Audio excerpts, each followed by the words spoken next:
Hello everyone, good evening. स्वागत है आप सभी का ऑनलाइन स्टडी में। आज की इस वीडियो में बात करेंगे इकोनॉमिक्स के टॉप 30 मोस्ट इंपॉर्टेंट क्वेश्चन जो कि आने वाले बिहार एसआई मेंस के लिए काफ़ी इंपॉर्टेंट होगा।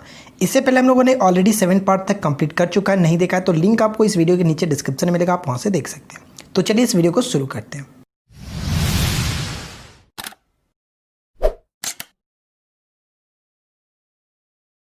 तो फ्रेंड्स, आज के इस वीडियो का फर्स्ट क्वेश्चन ये बनता है कि मुद्रास्फीति किस कारण से होती है। इस क्वेश्चन का करेक्ट आंसर होगा ऑप्शन नंबर सी, यानी कि मुद्रा में वृद्धि। ठीक है, ऑप्शन नंबर सी बिल्कुल करेक्ट आंसर होगा। मुद्रास्फीति यानी फ्रेंड्स इसको इंग्लिश में इन्फ्लेशन के नाम से जानते हैं। इन्फ्लेशन वह अवस्था होता है जिसमें मुद्रा का मूल्य गिर जाता है लेकिन कीमतें जो होती है वो बढ़ जाती हैं। मुद्रास्फीति के क्या क्या प्रभाव पड़ते हैं सबसे पहले तो ये जानते हैं। जैसे कि फ्रेंड्स इसमें क्या होता है कि उत्पादक जो वर्ग होते हैं, यानी कि जो कृषक हुए, उद्योगपति हुए, व्यापारी हुए, उनको लाभ होता है। अगर हम बात करें कि ऋणी, तो ऋणी को भी लाभ होता है लेकिन ऋणदाता को हानि होता है। साथ साथ आप ये भी याद रखिएगा कि निश्चित आय जो वर्ग वाले लोग होते हैं उनको हानि होती है, लेकिन जिनकी परिवर्तित आय वाले जो वर्ग होते हैं उनको लाभ होता है। तो ये सारे पॉइंट्स आप याद रखेंगे क्योंकि डेफिनेटली यहाँ से क्वेश्चंस पूछे जाते हैं, लाभ और हानि को किसे किसे होता है। ठीक है, सेकेंड क्वेश्चन देखिए क्या कह रहा है। भारत की विदेशी मुद्रा का सर्वाधिक भाग खर्च होता है। भारत का जो विदेशी मुद्रा है वो सर्वाधिक भाग किस पे खर्च होता है। इसका करेक्ट आंसर है ऑप्शन नंबर सी, यानी कि पेट्रोलियम के आयात पे। Option C will be correct answer. ठीक है, आगे देखिए क्वेश्चन नंबर थर्ड में क्या कह रहा है कि काली मुद्रा की सबसे मान्य परिभाषा कौन सी होगी। जो काली मुद्रा है इसकी अगर मान्य परिभाषा के बारे में बात करें तो काली मुद्रा हम किसे कहते हैं। ऑप्शन डी बिल्कुल करेक्ट आंसर होगा। कोई व्यक्ति अवैध तरीके से या फिर कर चोरी करके कमा लेता है, ठीक है फ्रेंड्स, और उसे क्या करते हैं कि अनगिनत नाम से सुरक्षित रखता है। हम ये कह सकते हैं कि इस टाइप का जो कि धन हो जिस पे वो टैक्स नहीं देता, उसी टाइप को हम कहते हैं कि काला मुद्रा। ठीक है, ऑप्शन डी बिल्कुल करेक्ट आंसर हो जाता है। आगे बढ़ते हैं और क्वेश्चन नंबर फोर्थ में देखिए क्या है, कोटा क्या है। अब ये राजस्थान वाला कोटा के बारे में बात नहीं की जा रही है, आपको ये बताना है कि इकोनॉमिक्स के क्षेत्र में कोटा क्या होता है। इस क्वेश्चन का करेक्ट आंसर है ऑप्शन नंबर सी, यानी फ्रेंड्स आयात की मात्रा की सीमा। ठीक है, मैं आपको बता दूं कि एक व्यापार प्रतिबंध का एक प्रकार होता है जो कोटा होता है। एक प्रकार का कह सकते हैं कि व्यापार प्रतिबंध का एक प्रकार होता है जो कि एक अच्छी अवधि तक भौतिक सीमा निर्धारित करती है, लिमिट्स होता है, जिसमें क्या होता है फ्रेंड्स कि किसी निश्चित अवधि से जो देश होता है उसके साथ आयात किया जा सकता है, इसके अंतर्गत रखा जाता है, जिसको कोटा कहते हैं। ठीक है, ऑप्शन सी बिल्कुल करेक्ट होगा। क्वेश्चन नंबर 5 में ये कह रहा है कि भारत में उत्कृष्ट व्यापार बाजार से क्या तात्पर्य है। इस क्वेश्चन का राइट आंसर है ऑप्शन नंबर डी, यानी कि सुरक्षित प्रतिभूतियों का बाजार। ऑप्शन नंबर डी बिल्कुल करेक्ट आंसर हो जाता है। क्वेश्चन नंबर 6 में क्या कह रहा है कि उत्पादन के 4 कारक निम्नलिखित में से कौन कौन से हैं, और ये one of the most important है, कई पेपर में पूछा जा चुका है। तो देखिए फ्रेंड्स, उत्पादन के 4 कारक जो होते हैं वो है ऑप्शन नंबर ए, यानी कि भूमि, श्रम, पूंजी और संगठन। ऑप्शन ए हमारा बिल्कुल करेक्ट आंसर होगा, याद रखेंगे। क्वेश्चन नंबर 7 में क्या कह रहा है कि निम्नलिखित को सही सुमेलित कीजिए, यानी यहाँ पे संयंत्र यानी कारखाना और राज्य से संबंध रखना। बहुत इंपॉर्टेंट क्वेश्चन है ये, और यहाँ से 1-2 क्वेश्चन डेफिनेटली पूछे जाते हैं हर एग्जाम्स में। तो देखिए सबसे पहले मैच करके देखते हैं क्या होगा इस क्वेश्चन का राइट आंसर। अगर हम बात करें बोकारो इस्पात संयंत्र कहाँ पे, तो झारखंड में पड़ता है, यानी ए का 2 के साथ मैच होना चाहिए। तो ए का 2 के साथ या तो ऑप्शन सी होगा या तो ऑप्शन बी होगा। आगे देखते हैं भिलाई इस्पात संयंत्र कहाँ पे पड़ता है, छत्तीसगढ़ में, यानी कि बी का 3। तो बी का 3 फिर से यहीं पे दोनों में से मैच कर रहा है। आगे बढ़ते हैं इंटीग्रल कोच फैक्ट्री, यानी कि फ्रेंड्स इंटीग्रल कोच फैक्ट्री जो होता है वो तमिलनाडु के पेरम्बूर में स्थित है। ठीक है, यानी कि सी का फर्स्ट के साथ मैच करिए, सी का फर्स्ट के साथ हमारा यहीं पे मैच कर रहा है, इसलिए ऑप्शन सी को टिक करेंगे। उसी तरह से याद रखेंगे डीजल लोकोमोटिव वर्क्स कहाँ पे, तो उत्तर प्रदेश के वाराणसी में स्थित है। ऑप्शन यहाँ पे डी का डी के साथ मैच होगा। तो ये कह सकते हैं कि सही तरीके से ऑप्शन हमारा सी बिल्कुल करेक्ट है, याद रखेंगे। ठीक है, आगे बढ़ते हैं।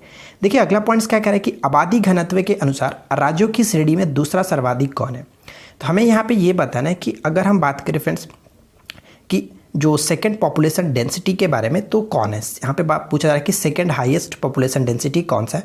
तो सबसे पहले हमारे बात करते हैं तो पूरे भारत में सबसे अधिक जो जनसंख्या घनत्व वाला राज्य वो होता है बिहार। ठीक है, कितना होता है आप सभी को पता है, 1106, इसमें तो कोई दिक्कत नहीं। अगर हम बात करें सेकंड नंबर पे, तो सेकंड नंबर पे आता है जो कि पश्चिम बंगाल 1028। ठीक है, ये याद रखेंगे। तो राइट आंसर क्या होगा, ऑप्शन नंबर सी बिल्कुल करेक्ट है। और ये जो बात की जा रही है वो 2011 के जनगणना के अनुसार की जा रही है, तो ये चीज़ भी आप याद रखेंगे। अगला पॉइंट देखिए क्या, कृषि के व्यापारीकरण किसे सूचित करता है। तो कृषि का व्यापारीकरण का मतलब फ्रेंड्स क्या हुआ कि विक्रय के लिए शस्य का उत्पादन। अब ये शस्य क्या है यहाँ पे मैं आपको बता दूं। शस्य का मतलब फ्रेंड्स सिंपल से आप समझ सकते हैं अनाज, ठीक है, अनाज जो जिसका उत्पादन किया जाता है उसके बारे में किया जा रहा है। ऑप्शन सी बिल्कुल करेक्ट हो जाता है। अगला क्वेश्चन देखिए क्या है। नेक्स्ट क्वेश्चन हमारा ये कहता है कि बाजार में मंदी किस स्थिति संकेत करती है। बाजार में मंदी की स्थिति किसको संकेत करती है, इस क्वेश्चन का राइट आंसर क्या होगा। इसका राइट आंसर है ऑप्शन नंबर ए, यानी कि मांग में कमी के कारण व्यापार और उद्योग में भारी गिरावट जो होता है उसी को कहते हैं बाजार में मंदी। ऑप्शन ए यहाँ पे राइट आंसर हो जाता है, याद रखिएगा। ठीक है फ्रेंड्स, अगर आपको ये वीडियो पसंद है तो आपसे रिक्वेस्ट करता हूँ कि वीडियो को लाइक ज़रूर किया करें। और साथ साथ मैं आपको एक चीज़ क्लियर कर दूँ फ्रेंड्स, वीडियो को बहुत लोग देखते हैं लेकिन सब्सक्राइब नहीं कर रखे हैं यार, प्लीज़ सब्सक्राइब करके अपने चैनल को थोड़ा सा परिवार को मजबूत किया कीजिए। ठीक है, तो चैनल को सब्सक्राइब जरूर करें और वीडियो को लाइक किया करें। अगला क्वेश्चन क्या कह रहा है कि क्लोज्ड इकोनॉमी से आप क्या समझते हैं। तो देखिए फ्रेंड्स, क्लोज्ड इकोनॉमी का मतलब क्या होता है कि वो ऐसा देश कह सकते हैं किसी देश में क्लोज्ड इकोनॉमी यानी कि आयात और निर्यात बंद है। ठीक है, जिसको बंद अर्थव्यवस्था भी कहते हैं। ऑप्शन सी यहाँ पे बिल्कुल करेक्ट आंसर होगा, याद रखेंगे। ठीक है, आगे देखिए। नेक्स्ट क्वेश्चन ये कह रहा है कि बैलेंस ऑफ पेमेंट का अर्थ क्या होता है। बैलेंस ऑफ पेमेंट का अगर अर्थ के बारे में बात करें तो इसका राइट आंसर होगा ऑप्शन नंबर ए, यानी कि आयात एवं निर्यात के बीच का अंतर। ठीक है, ऑप्शन नंबर ए बिल्कुल करेक्ट आंसर होगा, differences between import and export. Clear, आगे देखिए। नेक्स्ट क्वेश्चन ये है कि निम्नलिखित में से कौन सा मिलान गलत है। तो ध्यान से मैच कीजिए और बताइए फ्रेंड्स कि कौन सा मिलान जो वो गलत तरीके से मैच किया गया। तो चलिए एक एक करके देखते हैं। MTNL की स्थापना बिल्कुल करेक्ट है, 1986 में की गई थी। सेकंड में बात करें ONGC की स्थापना 1956 बिल्कुल करेक्ट है। सेल के बारे में बात करें तो सेल की स्थापना भी 1974 में ही की गई थी। यहाँ पे कुछ पॉइंट्स आप याद रखिएगा, बात यहाँ पे सेल की जा रही है तो गेल भी आप याद रखेंगे। देखिए फ्रेंड्स, गेल जो होता है उसकी स्थापना मैं यहाँ पे लिखता हूँ। जो गेल था इसकी स्थापना कब की गई थी, 1984 में की गई थी, ये आप याद रखिएगा। ठीक है, उस तरह से हम बात करें भेल के बारे में तो भेल जो था BHEL, जो भेल था इसकी स्थापना 1964 में की गई थी, ये भी इंपॉर्टेंट हो जाता है, याद रखना है। अगर हम बात करें IOC तो फ्रेंड्स IOC की जो स्थापना हुई थी वो 1974 में नहीं की गई थी, 1964 में की गई थी, ये आप याद रखेंगे। ठीक है फ्रेंड्स, इंडियन ऑयल कॉर्पोरेशन जो है इसकी स्थापना 1964 में की गई थी। तो यहाँ पे राइट आंसर जो होगा ऑप्शन नंबर डी होगा, क्योंकि ये गलत तरीके से मैच किया गया था। ठीक है, आगे बढ़ते हैं और देखिए नेक्स्ट क्वेश्चन क्या कह रहा है कि कपाट का संबंध है। तो यहाँ पे राइट आंसर क्या होगा, कपाट। तो देखिए फिर सबसे पहले बात करते हैं कि CAPART जो कपाट है इसका फुल फॉर्म क्या होता है। तो कपाट का फुल फॉर्म होता है council of advancement of people action and rural technology, ये चीज़ आप याद रखेंगे। इस क्वेश्चन का राइट आंसर होगा ऑप्शन नंबर ए, ग्रामीण कल्याण कार्यक्रमों की सहायता व मूल्यांकन से। Option A will be correct answer. ठीक है फ्रेंड्स, आगे देखिए। नेक्स्ट क्वेश्चन क्या कह रहा है कि निम्नलिखित में से किस संस्था का संबंध भारत की कृषि एवं ग्रामीण वित्त आवश्यकता तक सीमित है। इसका राइट आंसर क्या होगा। इसका करेक्ट आंसर है ऑप्शन नंबर सी, नाबार्ड। ठीक है, नाबार्ड के बारे में लोगों ने ऑलरेडी कई चीज़ें याद रखे हैं, जैसे कि फ्रेंड्स नाबार्ड की जो स्थापना हुई थी वो कब हुई थी, 12 जुलाई। ठीक है, 12 जुलाई मैं लिखता हूँ कि 12 जुलाई 1982 में, ये चीज़ आप याद रखेंगे। 12 जुलाई को हाल ही में क्या मनाया गया, तो 12 जुलाई को प्रत्येक वर्ष मलाला यूसुफजाई दिवस के रूप में मनाया जाता है, याद रखिएगा। कभी कभी ये पूछा जाता है कि नाबार्ड की स्थापना जो थी वो किस समिति की सिफारिश पे की गई थी, शिवरमन समिति थी, वो भी आप याद रखेंगे। अगर हम बात करें वर्तमान में इसके चेयरमैन कौन है तो GR चिंताला, ये आप याद रखिएगा। ठीक है फ्रेंड्स, गोविंद R चिंताला, ये आप याद रख सकते हैं। और इसका फुल फॉर्म भी आप याद रखिएगा क्योंकि पेपर में पूछा भी जाता है, national bank for agriculture and rural development. ठीक है फ्रेंड्स, चलिए आगे बढ़ते हैं और अगला क्वेश्चन देखिए क्या कह रहा है। नेक्स्ट क्वेश्चन हमारा ये बनता है कि निम्नलिखित कथनों पर विचार कीजिए। ठीक है फ्रेंड्स, यानी फर्स्ट सेकंड थर्ड पॉइंट्स को पढ़ेंगे और उसके बाद देखेंगे कौन सा कथन सही है। तो चलिए एक एक करके देखते हैं। यहाँ पे सबसे पहला बात की जाए कि भारतीय खाद्य निगम यानी कि फूड कॉर्पोरेशन ऑफ इंडिया की जो स्थापना की गई थी 1965 में की गई थी, ये पॉइंट बिल्कुल करेक्ट है, कोई दिक्कत नहीं, याद रखिएगा। डायरेक्ट ये पूछा था कि FCI की स्थापना कब की गई थी, 1965 में। इसका उद्देश्य क्या था, इसकी स्थापना का मुख्य उद्देश्य जो था खदानों के न्यायपूर्ण वितरण और उनके मूल्य में स्थायित्व लाना था, ये पॉइंट भी याद रखिएगा। और थर्ड पॉइंट में क्या बनता है कि इसके जो पुनर्गठन के लिए जो शांता कुमार समिति का गठन किया गया था 2014 में, तो ये भी आप याद रखिएगा। ये तीनों के तीनों पॉइंट्स बिल्कुल करेक्ट है, इसलिए राइट आंसर होगा ऑप्शन नंबर ए। ठीक है friends, option A will be correct answer. अगला क्वेश्चन देखिए क्या कह रहा है कि एगमार्क एक्ट भारत में कब लागू किया गया था। एगमार्क एक्ट जो लागू किया गया था वो लागू किया था 1937 में। ऑप्शन ए हमारा राइट आंसर होगा। और इसमें जो कह सकते हैं कि संशोधन जब किया गया था 1986 में संशोधन किया गया था, ये भी आप याद रखिएगा। ठीक है फ्रेंड्स, आगे देखते हैं। अगला क्वेश्चन क्या कह रहा है कि निम्नलिखित में से कौन राष्ट्रीय खाद्यान्न सुरक्षा मिशन में शामिल नहीं है। तो राष्ट्रीय खाद्यान्न सुरक्षा मिशन की जो स्टार्टिंग की गई थी वो 2007 में की गई थी और इसके अंतर्गत किसको किसको शामिल किया गया, तो आप याद रखेंगे चावल, गेहूं और दाल। ठीक है फ्रेंड्स, चावल, गेहूं और दलहन कह सकते हैं। इसके अंतर्गत तिलहन को शामिल नहीं किया गया था, इसलिए राइट आंसर होगा ऑप्शन नंबर सी। क्लियर, आगे बढ़ते हैं। देखिए नेक्स्ट क्वेश्चन क्या कह रहा है। नेक्स्ट क्वेश्चन हमारा ये कह रहा है कि राष्ट्रीय कृषि विपणन संस्थान कहाँ स्थित है। इस क्वेश्चन का राइट आंसर देखिए फ्रेंड्स, मैं आपको बता दूं कि कभी कभी राष्ट्रीय कृषि विपणन संस्थान के स्थान पे आपको कभी कभी देखने को मिल सकता है कि चौधरी चरण सिंह राष्ट्रीय कृषि विपणन संस्थान, तो ये पड़ता है जयपुर में, राजस्थान की राजधानी जयपुर में ये पड़ता है। ऑप्शन बी बिल्कुल करेक्ट हो जाता है। नेक्स्ट क्वेश्चन देखिए क्या कह रहा है कि निम्नलिखित कथनों पर विचार कीजिए, यानी फर्स्ट और सेकंड पॉइंट्स को पढ़ने के बाद हम चूज करेंगे कौन सा कथन सही है। तो चलिए एक एक करके देखते हैं। पहला पॉइंट्स में क्या कह रहा है कि किसान क्रेडिट कार्ड योजना की जो शुरुआत की गई थी 1998 में स्टार्ट की गई थी, तो ये पॉइंट्स आप याद रखेंगे, करेक्ट है। सेकंड पॉइंट में क्या कह रहा है कि ये कार्ड 5,000 या उससे अधिक उत्पादन ऋण के लिए पात्र किसानों को दिया जाता था, तो ये भी बिल्कुल करेक्ट है। तो कह सकते हैं कि दोनों के दोनों पॉइंट्स यहाँ पे सही है, इसलिए ऑप्शन सी को टिक कीजिएगा 1 और 2।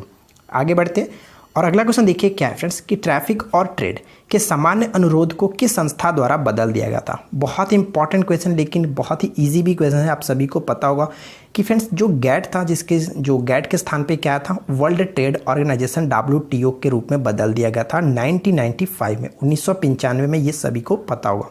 ठीक है, चलिए आगे बढ़ते हैं। तो इस क्वेश्चन का राइट आंसर होगा सी। देखिए नेक्स्ट क्वेश्चन क्या कह रहा है कि सुमेलित कीजिए, यानी फ्रेंड्स यहाँ पे जो दिया गया है उसको मैच करना है, कौन किसके साथ सही तरीके से मैच होगा। तो चलिए एक एक करके मैच करके देखते हैं। पहला अगर बात करें WTO तो वर्ल्ड ट्रेड ऑर्गेनाइजेशन, यानी कि ट्रेड व्यापार से संबंध होगा, तो ये ए का 2 के साथ मैच होना चाहिए, या तो ऑप्शन ए यहाँ पे करेक्ट होगा या फिर बी होगा। उसी तरह से अगर हम IMF के बारे में देखें तो IMF क्या होता है, तो अल्प अवधि भुगतान शेष की समस्याओं के निदान के लिए ये ऋण देता है, यानी कि सी का फर्स्ट के साथ मैच होगा। तो सी के फर्स्ट के साथ यहाँ पे मैच होना चाहिए, तो ऑप्शन हमारा बी यहाँ पे करेक्ट हो जाता है। ठीक है फ्रेंड्स, तो उम्मीद करता हूँ कि ये बात आप समझ चुके हैं यहाँ पे हम किस तरह से करते हैं। क्लियर, आगे बढ़ते हैं। देखिए नेक्स्ट क्वेश्चन क्या कह रहा है। अगला पॉइंट हमारा ये कह रहा है कि नीति आयोग में नीति का तात्पर्य क्या है। बहुत ही सिंपल क्वेश्चन है और इससे पहले हम लोगों ने इसके बारे में कई बार डिस्कस भी किया है कि नीति आयोग का जो नीति है इसमें क्या इसका फुल फॉर्म होता है। तो सिंपल सी बात करें तो इस क्वेश्चन का राइट आंसर होगा ऑप्शन नंबर ए, यानी कि national institutional for transforming India. योजना आयोग के स्थान पर इसको लाया गया था 1 जनवरी 2015 में और इसके जो अध्यक्ष होते हैं वो प्रधानमंत्री होते हैं, यानी अगर वर्तमान में बात करें तो नरेंद्र मोदी जी इसके अध्यक्ष हैं। नीचे आप कमेंट्स करके बताइएगा फ्रेंड्स इसके उपाध्यक्ष कौन है, ठीक है, और इसके CEO कौन है। तो ये दोनों चीज़ आप नीचे कमेंट्स करके बताइएगा। तो ये चीज़ आप कमेंट्स करके नीचे बताइएगा, ठीक है। अगला पॉइंट देखिए क्या कह रहा है कि नाफ्टा, ठीक है फ्रेंड्स, NAFTA से क्या अभिप्राय, यानी कि नाफ्टा का फुल फॉर्म क्या होता है ये आपको बताना है। इस क्वेश्चन का राइट आंसर है ऑप्शन नंबर सी, यानी कि North American free trade agreement. Option C will be correct answer, North American free trade agreement. Option C correct answer हो जाता है। इसके अंतर्गत 3 देश शामिल होते हैं, जिसमें फ्रेंड्स मैं आपको बता दूं कि मैक्सिको, कनाडा और अमेरिका इसके अंतर्गत, यानी कि इन तीनों के बीच ये संधि है। और ये इसकी स्टार्टिंग कब की गई थी 1994 में, 1994 में इसको स्टार्ट किया गया था 1 जनवरी 1994 को। अगला क्वेश्चन देखिए क्या कह रहा है कि निम्नलिखित में से कौन सा एक सही युग्म सुमेलित नहीं है। तो यहाँ पे आपको बताना है कि कौन एक सही सुमेलित नहीं है। तो चलिए एक एक करके देखते हैं। सबसे पहला पॉइंट क्या कह रहा है कि अंतर्राष्ट्रीय श्रम संगठन का मुख्यालय जो कि जिनेवा में, बिल्कुल करेक्ट है। अंतर्राष्ट्रीय समुद्री संगठन लंदन में, बिल्कुल करेक्ट। अंतर्राष्ट्रीय मुद्रा कोष one of the most important Washington DC, बिल्कुल करेक्ट है। लेकिन ऑप्शन डी गलत किया गया। अंतर्राष्ट्रीय परमाणु ऊर्जा अभिकरण जो है इसकी जो मुख्यालय न्यूयॉर्क में नहीं है, इसका मुख्यालय कहाँ पे पड़ता है फ्रेंड्स, ऑस्ट्रिया की राजधानी वियना में पड़ता है, ये आप याद रखेंगे। तो यहाँ पे डी होगा बिल्कुल करेक्ट आंसर। अगला क्वेश्चन देखिए क्या कह रहा है। नेक्स्ट क्वेश्चन ये बनता है कि राष्ट्रीय प्रतिदर्श सर्वेक्षण कार्यालय, जिसको NSSO के नाम से जानते हैं, ये किस वर्ष में स्थापित हुआ था, ये किस वर्ष में शुरू हुआ था। सिंपल सी बात करें तो इसका राइट आंसर ए होगा 1950 में। Option A will be correct answer, ठीक है फ्रेंड्स। और मैं आपको बता दूं कि ये भारत सरकार के सांख्यिकी मंत्रालय के अधीन एक संगठन है और ये भारत का सामाजिक आर्थिक सर्वेक्षण करने वाला सबसे बड़ा संगठन इसको माना जाता है। अगला क्वेश्चन देखिए क्या है। नेक्स्ट क्वेश्चन ये बनता है कि मांग का नियम कहता है कि जब, जो मांग का नियम क्या कहता है, इसका सिंपल सी बात करें तो ऑप्शन डी होगा, क्योंकि फ्रेंड्स कीमत घटती है तो मांग बढ़ती है, ये सभी को पता होगा। ऑप्शन डी करेक्ट आंसर है। नेक्स्ट क्वेश्चन क्या बनता है कि पे सिंपल से अगर देखिए इस वर्ड को समझ लीजिए, माइक्रो इकोनॉमिक्स कह सकते हैं और मैक्रो इकोनॉमिक्स कहते हैं, जिसको हिंदी में व्यष्टि अर्थशास्त्र और समष्टि अर्थशास्त्र का शब्द जो है इसका निर्माण किसने किया था। सिंपल से अगर इस क्वेश्चन का राइट आंसर हम देखें तो आप सभी को पता होगा, मैंने इसके बारे में भी कई बार डिस्कस किया था, रेगनर फिश होगा। ठीक है फ्रेंड्स, यहाँ पे रेगनर फिश इस क्वेश्चन का राइट आंसर होगा। यहाँ पे थोड़ा सा मिसप्रिंट है, इसको आप सुधार करेंगे। ऑप्शन सी बिल्कुल करेक्ट आंसर हो जाता है। ठीक है फ्रेंड्स, आगे बढ़ते हैं। देखिए नेक्स्ट क्वेश्चन क्या कह रहा है कि निवेश को एक नई पूंजी परिसंपत्ति का निर्माण या फिर मशीनरी या फिर कह सकते हैं फैक्ट्री का भवन किसने परिभाषित किया था। इस क्वेश्चन का राइट आंसर है option number B, Jenkins ने कही थी। ऑप्शन बी करेक्ट आंसर हो जाता है। ठीक है, आगे देखिए अगला पॉइंट हमारा क्या कह रहा है कि न्यू डेवलपमेंट बैंक ब्रिक्स के बारे में, जिसे पहले ब्रिक्स डेवलपमेंट बैंक कहा जाता था, निम्न में से कौन सा कथन सही है। तो यहाँ पे बात कर रहे हैं न्यू डेवलपमेंट बैंक के बारे में। तो देखिए फ्रेंड्स, यहाँ पे सबसे पहला पॉइंट क्या कह रहा है कि इस बैंक का मुख्यालय मॉस्को रूस में स्थित है। क्या ये पॉइंट सही है? जी नहीं फ्रेंड्स, ये पॉइंट गलत है, क्योंकि इसका जो मुख्यालय है वो संघाई में पड़ता है। ठीक है, पहला पॉइंट तो गलत है। सेकंड पॉइंट में देखें तो केवी कामत बैंक के प्रथम अध्यक्ष हैं। तो केवी कामत भारत के ही हैं और इसके प्रथम अध्यक्ष हैं। तो ये बिल्कुल करेक्ट है कि इसकी स्थापना 2014 में की गई थी। तो उस समय से लेकर के अभी तक तो यही थे, लेकिन फिलहाल में अभी चेंज किया गया 2020 में। और किसे बनाया गया तो मैं आपको बता दूं फ्रेंड्स, मार्कोस पाड्रो ट्रायोज को बनाया गया है नए अध्यक्ष के रूप में। तो ये पॉइंट्स याद रखिएगा, करंट अफेयर्स के लिए इंपॉर्टेंट हो जाता है। तो यहाँ पे देखिए पहला पॉइंट तो गलत था, लेकिन सेकंड पॉइंट सही है, इसलिए केवल और केवल 2 को टिक करेंगे, बिल्कुल करेक्ट होता है। Only 2, option B will be correct answer. तो देखिए फ्रेंड्स, आज के इस वीडियो में 30 क्वेश्चन आप लोगों ने डिस्कस किया। उम्मीद करता हूँ कि ये वीडियो आपको जरूर अच्छा लगा होगा। वीडियो पसंद आया तो वीडियो को लाइक कीजिए, अपने दोस्तों के साथ शेयर कीजिए, और इस तरह की और वीडियो को देखने के लिए चैनल को सब्सक्राइब करके नोटिफिकेशन बेल को ऑन कर सकते हैं। हम मिलते हैं नेक्स्ट वीडियो में किसी नए टॉपिक के साथ। Thanks for watching, keep learning, have a good day.